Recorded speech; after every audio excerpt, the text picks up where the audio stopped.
Ms. Jackson Lee of Texas. Mr. Speaker. What purpose does the gentleman from New York We rise? request unanimous consent to claim Ms. Jackson Lee's time, or at least substitute my slot for hers on the list. Without objection, the gentleman is recognized for 5 minutes. Mr. Speaker and my colleagues, later on this week, or perhaps early next week, this House will embark on the latest chapter in our nation's history of extending the civil rights that all Americans should be entitled to one other group. We will be considering the Employment Non Discrimination Act.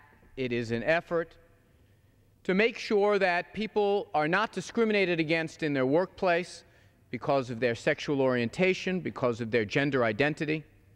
It is something that is intuitive to so many Americans and, frankly, the overwhelming number of Americans.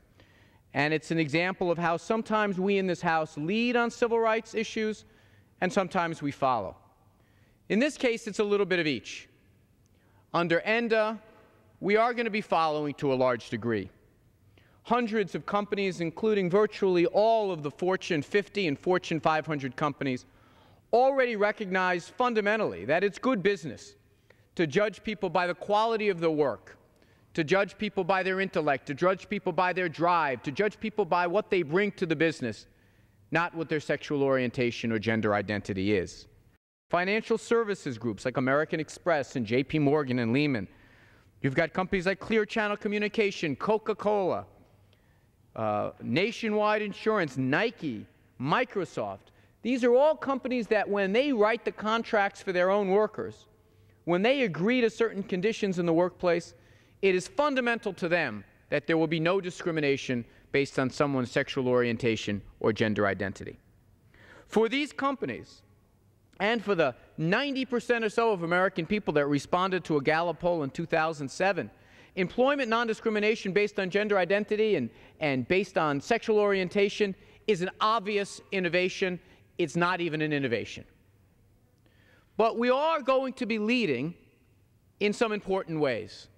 There are still about 30% of people who respond to polls who are members of the lesbian, gay, bisexual, and transgender community that say that they experience discrimination at the workplace regularly. Some of them, 25%, say they experience it on a regular basis. Why should that be? Is that an American value? Is it an American value to say we should discriminate to someone based on the sense of who they love or how they express it? Of course not.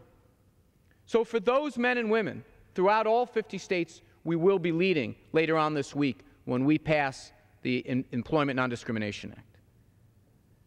But it is very important that we also realize that we're leading on another element to this discussion. There's an active discussion going on in this chamber and elsewhere about whether or not to include gender identity in the same category that we include sexual orientation. I say unequivocally the answer is yes. There are people that still every day experience discrimination because of their gender identity. Susan Stanton spent 14 years as the Largo, Florida city manager. 14 years, obviously doing a good job, rehired, reappointed. Susan was once Steve Stanton. When he started hormone therapy and planned to become a woman, was fired. Diane Schroeder, 25 years of distinguished service in the Army as David. 450 parachute jumps, received the Defense Superior Service Medal, handpicked to lead a classified Homeland Security operation, retired and was offered a job with a private Homeland Security consulting firm. The offer was rescinded when Schroeder explained he is transgender and wanted to begin the job as a woman. But the question has come up, if we can't include gender identity in this bill, should we still do anything at all? Should we take half a loaf? My colleagues, I think the answer is no. I think that we cannot toss this element of an important civil rights coalition to the side.